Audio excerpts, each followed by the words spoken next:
মায়ের শাড়ি রেলিং থেকে ঝোলে, এক দু ফোঁটা জলের কণা পাই। আমার পাড়া রিক্সাওয়ালা গান শুনিয়ে গেল, পাঁচিল ঘেরা বাগান কাছে যাই, মাটির রঙে মাটির কাছাকাছি, কুয়োর নিচে অনেক নিচে জল। গ্রীষ্মকালে বাছুর গুলো দারুণ রোদে কাঁদে, রাস্তা মোছে দিনের কোলাহল। শুনলেন তো অনুপম আর স্ত্রী প্রিয়ার গান? হ্যাঁ, আজকে সুরে সুরে সুর মেলাতে আড্ডা আর অনেক গান দিয়ে সাজিয়ে ফেলেছি প্রিয় তারকার অন্দরমহল। আপনারা দেখছেন ডার্ক ফ্যান্টাসি প্রেজেন্স প্রিয় তারকার অন্দরমহল। কি অপূর্ব গান গাইলো না ওরা! এই গানটা কিন্তু ওরা লকডাউনে বাড়িতে বসে রেকর্ড করেছে, জানেন তো? এই অনুপম, আরে প্রিয়া, কি খবর? লকডাউনে কি করলে অনুপম? কিছু নতুন লিখলে টিকলে? হ্যাঁ, লিখলাম কিছু নতুন গান, কাজের মধ্যে লিখলাম। একটু শোনাও না আমাদের। আচ্ছা শোনো, আমার সঙ্গে কিন্তু জি বাংলা দর্শকরাও রয়েছেন, তারাও একটু শুনতে চাইবে। নিশ্চয়ই, তবে একদম নতুন গান নয়, তবে এবছর বেরিয়েছে এটা বলা যেতে পারে। যে কটা দিন তুমি ছিলে পাশে, কেটেছিল নৌকার পালে চোখ রেখে। যে কটা দিন তুমি ছিলে পাশে, কেটেছিল নৌকার পালে চোখ রেখে। আমার চোখে ঠোঁটে গালে তুমি লেগেছিলে, আমার চোখে ঠোঁটে গালে তুমি লেগেছিলে। যে কটা দিন তুমি ছিলে পাশে। অপূর্ব অপূর্ব, অসাধারণ। কিন্তু প্রিয়া, গানে তো একেবারে ফুল মার্কস। তা বাড়ির কাজে কত নম্বর দেবে তুমি অনুপমকে? বাড়ির কাজে আমি দেবো ওকে 7 বা ম্যাক্সিমাম 7.5। আমি তো ভাবলাম 10 পাবো। তোমাদের তো লাভ ম্যারেজ, তো পার্কে টার্কে যেতে, মানে নর্মাল প্রেম করলে মানুষ যেখানে যেখানে যায় আর কি, যেতে সে নানা রকম ঘটনা আছে। হ্যাঁ, তখন বেশ কিছু সিনেমা বেরিয়ে গেছে আমার। 22শে শ্রাবণ, হেমলক সাইডি সবকিছু বেরোনোর পরে একটু মানুষ চিনেছে আর কি আমাকে। আমরা একটি রেস্টুরেন্টে গিয়েছি একবার, এবং যেটা সবচেয়ে ভয় যে মানুষ যাতে আমাকে না চেনে, কারণ একটু আড়ালে থাকাই ভালো। তখন বসেছি আমরা খেতে, এবং এমনভাবে খাচ্ছি যাতে আমাদের কেউ না চেনে, ছায়ার মতো আমরা ওখানে থাকবো, খাবো, চলে যাবো, সন্তর্পণে বেরিয়ে যাব। হ্যাঁ, কিন্তু কপাল যদি এরকম হয় তাহলে আর কি করা যাবে। আমার হাতে লেগে একটা কাঁচের গ্লাস টেবিল থেকে পড়লো, শুধু পড়লো না, খানচুর হয়ে ভাঙলো, এবং এত আওয়াজ হলো, এবং ওয়েটাররা এমনভাবে ছুটে এলো যে গোটা রেস্টুরেন্ট ঘুরে তাকালো যে কি হচ্ছে ওখানে। যে তারপরেই শুরু হলো সেলফির আক্রমণ, এবং বেশ কিছু ছবি তোলার পরে আমাদের ওই যে নিভৃতে আলাপ, নিভৃতে একটা ডেট আমরা করতে এসেছিলাম, সেটা পণ্ড হলো। অনুপম একটা ছোট্ট পরীক্ষা নেই। প্রিয়া, তাহলে হয়ে যাক, নিয়ে এসো জিনিসগুলো। হ্যাঁ, কি ব্যাপার, কি জিনিস? এটার মধ্যে তুমি ঢুকো না, এটা আমার আর প্রিয়ার একটা সেটিং করা রয়েছে। জিনিসগুলো এসে গেছে, এবার আমি অনুপমকে দেবো একটা চ্যালেঞ্জ। এই যে জিনিসগুলো আছে, তুমি প্রিয়াকে কোনো না কোনো সময় গিফট করেছিলে। 30 সেকেন্ডসের মধ্যে তোমায় বলতে হবে কখন গিফট করেছিলে, কোন ওকেশনে গিফট করেছিলে। আচ্ছা এটা মনে পড়ে। এটা খুব সহজ, কারণ এটার বয়স বেশি দিন নয়। কিছুদিন আগেই আমি রাজস্থান গিয়েছিলাম, প্রিয়ার কথা মনে হচ্ছিল, এবং মনে হতে হতে ভাবলাম কি কেনা যায়, এটা রাজস্থান থেকে কেনা ওর জন্য। আচ্ছা নেক্সট। আচ্ছা এটা মনে পড়ে। এটা খুব সহজ। 2 বছর আগে আমাদের বিবাহ বার্ষিকীতে 6 ডিসেম্বর আমি ভেবে উঠতে পারছিলাম না যে কি উপহার দেওয়া যায়।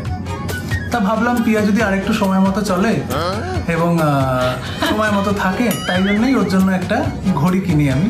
সেটাই এই ঘড়িটা। আমার মনে হয় এটা বাজে কথা, জাস্ট অনেক কিছু জিনিসের মধ্যে পড়েছিল, ঘড়িটা তুলে নিয়েছে, তার মধ্যে সময়ের নিয়ে জ্ঞান দেওয়ার কিছু নেই। যাকে খেলা টেলা অনেক হলো, এবার তোমাদের দুজনকেই আমার এই গানটা শোনাতে ইচ্ছে করছে। আমাকে আমার মতো থাকতে দাও, আমি নিজেকে নিজের মতো গুছিয়ে নিয়েছি। যেটা ছিল না সেটা না পাওয়াই থাক, সব পেলে নষ্ট জীবন। তোমার এই দুনিয়ার ঝাপসা আলো, কিছু সন্ধ্যের গুঁড়ো হাওয়া কাঁচের মতো। যদি উড়ে যেতে চাও তবে গা ভাসিয়ে দাও, দূরবীনে চোখ রাখবো না, না, না।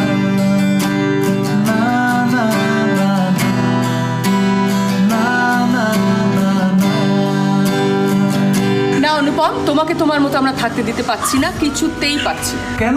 না, কারণ তুমি মানে তুমি কেমন তুমি জানতে হলে একজনকে তো ডাকতেই হয়। ইয়েস, রূপঙ্কর। দেখি রূপঙ্করকে পাই কিনা। ও আমাকে বলেছিল ওই অন্দরমহলের আড্ডাতেই যে ও এখন লকডাউনে বেশ অনেক কিছু নিয়ে কাজ করছে।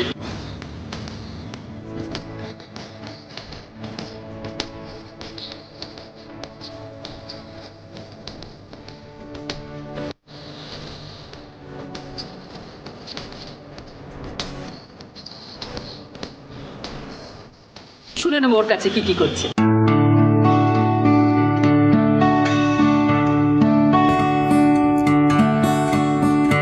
এ তুমি কেমন, তুমি চোখের তারায় আয়না ধরো, এ কেমন কান্না তুমি আমায় যখন আদর করো। জন্মের আগেও জন্ম পরেও জন্ম তুমি এমন, সুরেরও গভীর সুরে পদাবলীর ধরন যেমন, কথা নয় নীরবতায় সজলতার আখর ভরো। এ কেমন কান্না তুমি আমায় যখন আদর করো।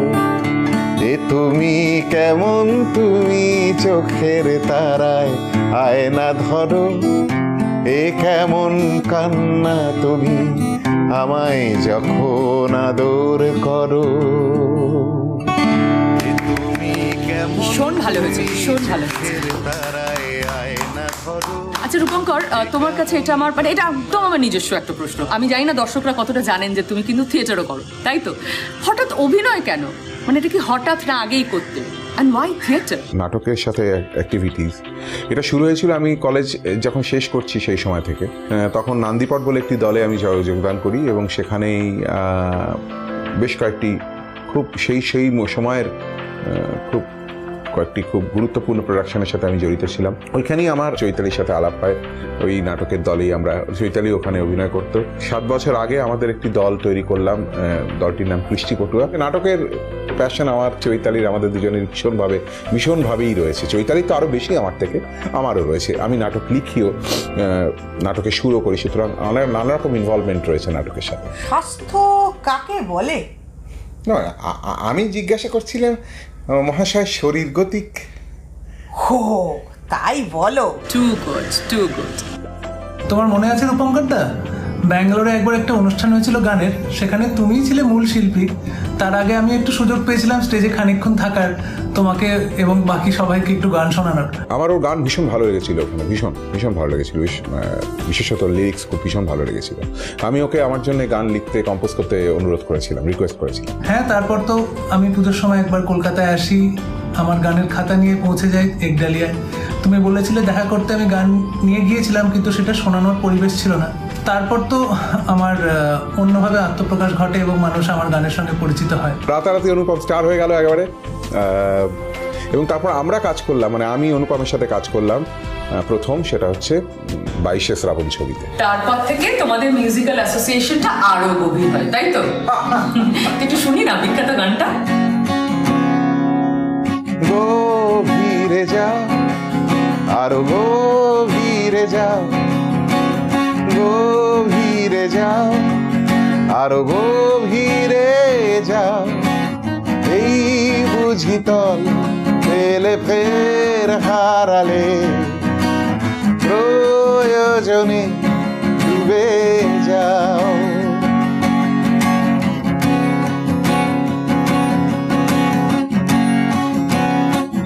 জানলা জুড়ে মানুষের কান, গলির ভাঁজে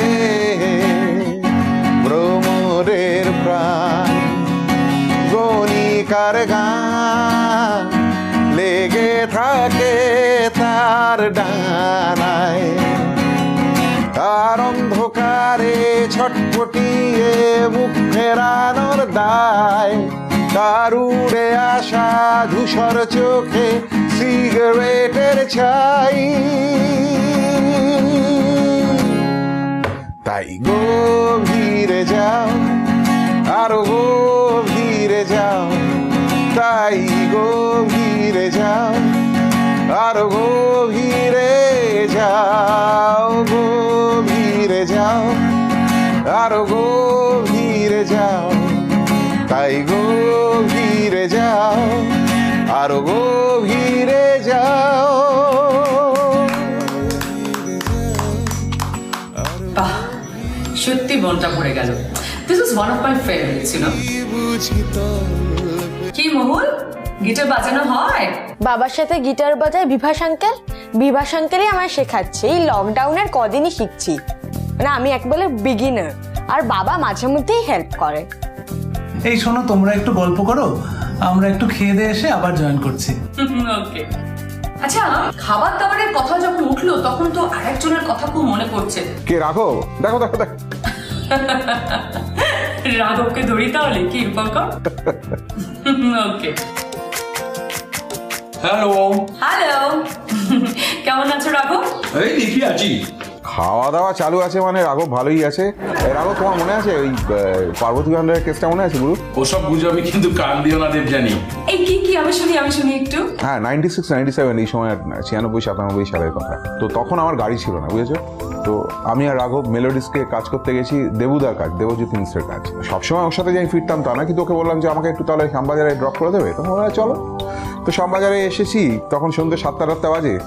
তাই বললাম ঠিক আছে, থ্যাংক ইউ রাঘব। তো রাঘব বললো এই খিদে পেয়েছে খুব। চলো তাহলে। তখন শ্যামবাজারে নেমে না পরিয়াপুকুরে একটা খুব ভালো চপের দোকান ছিল, দোকানটার নাম হচ্ছে পার্বতী ভান্ডার। হ্যাঁ, রাঘবকে নিয়ে তো গেলাম। রাঘব শুরু করলো খাওয়া। প্রথমে 2টো ফিশ চপ নিল, তারপর 2টো আলুর চপ নিল। তারপর আমি বললাম এখানে ঢাকাই পরোটা খুব ভালো পাওয়া যায়, 2টো ঢাকাই পরোটা খেয়ে নিই। তারপর সিঙ্গাড়াটা তো গরম ভাবছে, 4টে সিঙ্গাড়া খেয়ে নিই। তখন ওই ধোকা পাওয়া যেত, ধোকার সাথে ধোকার সুন্দর একটা গ্রেভিটাও দারুণ ছিল, সেটাও খেয়ে নিল।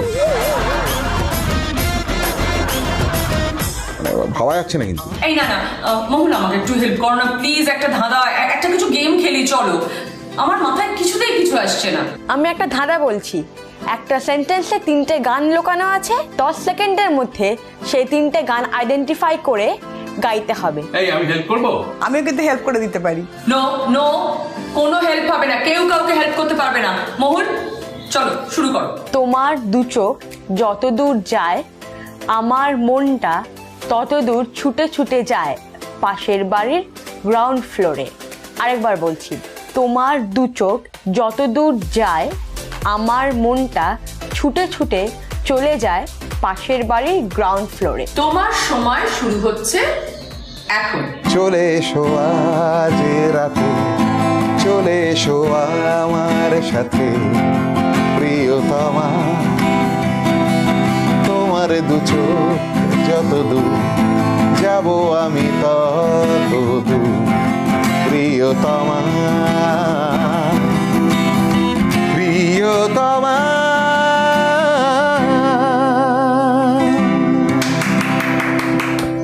চুপি চুপি রাত নেমে আসে আকাশে, গুটি গুটি চাঁদ এসে পাশে বসে, কানে কানে গান শোনায়,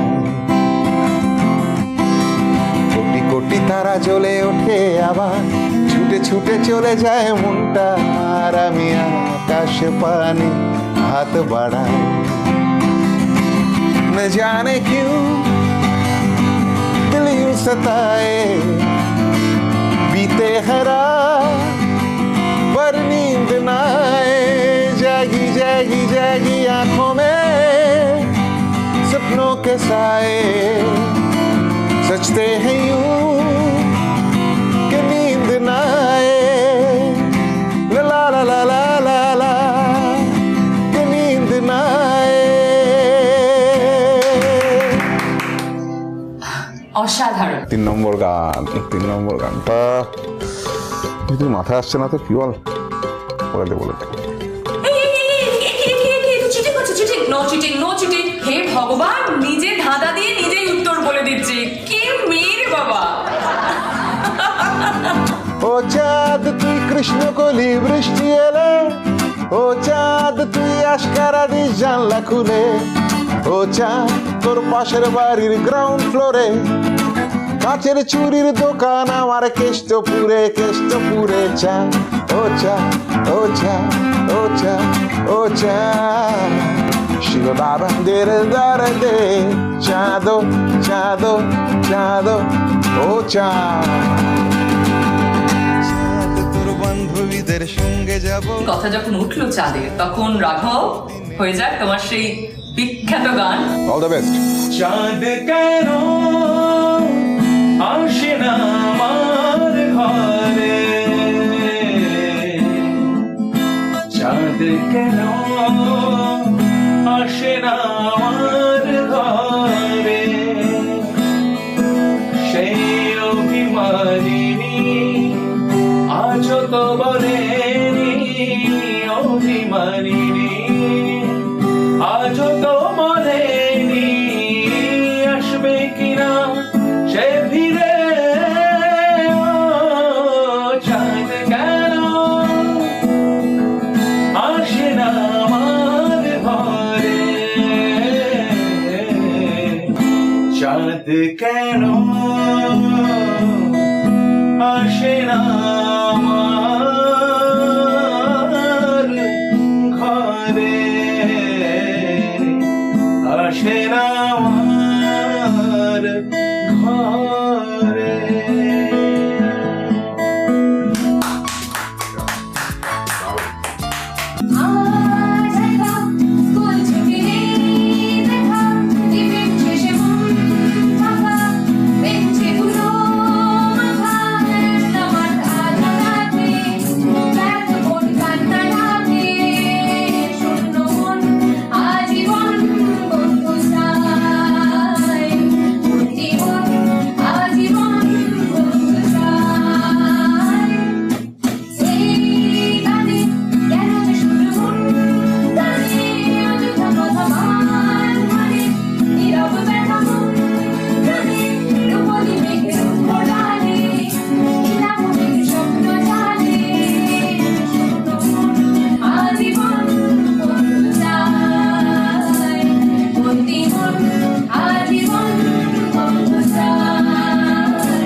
ফিরে এলাম ব্রেকের পর। আপনারা দেখছেন ডার্ক ফ্যান্টাসি প্রেজেন্স প্রিয় তারকার অন্দরমহল।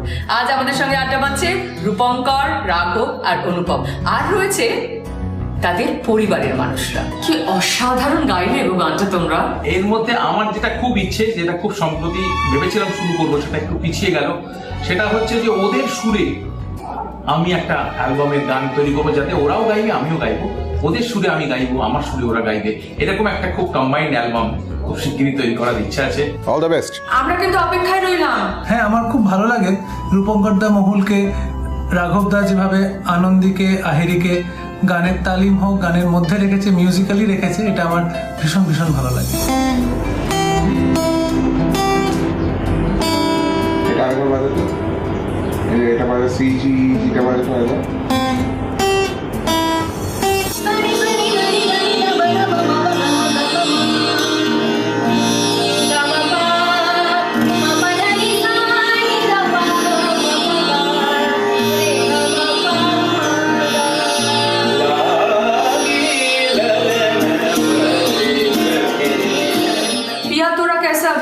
তুমি জানো তো এটা আমার ফেভারিট গান, ভীষণ ভীষণ ভীষণ প্রিয়। আমি কিন্তু শুনবো, আমি ছাড়ছি না তোমার। রেনকোটে কিন্তু আমার গানটা সিডিতে ছিল না, সিডির ভার্সনটা ছিল হরিহরনজি। অসাধারণ গাওয়া বলাই বাহুল্য, কিন্তু ঋতুপর্ণ ঘোষ এমন একজন মানুষ, রেনকোটে পিয়া তোরা ক্যাসা অভিমান এই গানটা, আমার গানটা সিনেমায় ব্যবহার হয়েছিল। ভাগ্যিস ছিল। আচ্ছা আনন্দী, শুনলাম নাকি লকডাউনে বাবার সঙ্গে নানা রকম এক্সপেরিমেন্টাল রান্নাবান্না হচ্ছে। হ্যাঁ, একটা চিকেনের আইটেম করেছিলাম আর একটা পনিরের আইটেম। বেশ বেশ, তাহলে তো খুবই ভালো। তাহলে এই খাদ্যরসিক পরিবারকেই দিই আমার পরবর্তী চ্যালেঞ্জ। কিন্তু বাড়িতে কি জিনিসপত্র আছে সেটা আমার থেকে ও ভালো বলতে পারবে। বেশ, তাহলে হাজবেন্ডকে চ্যালেঞ্জ করুক ওয়াইফ। আরে বাহ, তোমরা সাজিয়ে নাও, খুব সুন্দর করে সাজাও, আর পাপার সঙ্গে গান গাইতে গাইতে সুন্দর করে আমাদের পরিবেশন করো। Your time starts now. চলো। তোমার কথা ভেবে আমার রাত ভোর হয়ে যায়, তোমায় নিয়ে স্বপ্ন দেখে দিন যে চলে যায়, তোমার কথা ভেবে আমার রাত ভোর হয়ে যায়। আজকে আছো কাল রবে কিনা জানি না, আমি জানতে চাই না।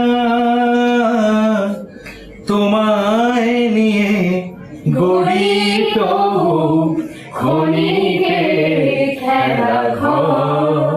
ওস্তাদ আমরা কিন্তু সবাই লোভ দিলাম, দেখো আর তোমার পেট খারাপ না হয়ে যায়।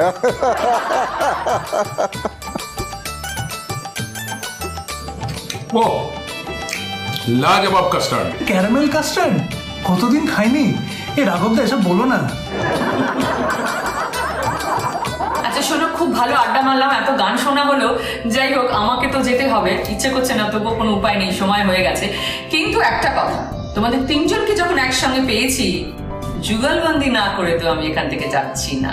যুগলবন্দি হবে কিনা জানি না, জানি না কি হবে। আমি শুরু করি, দেখা যাক। বাস তাতেই হবে, আমরা তাতেই খুশি। আজ শ্রাবণী বাতাসে বুকে এ কোন সুরে গায়, আজ বর্ষা নামলো সারা আকাশ আমার পায়। नहीं आए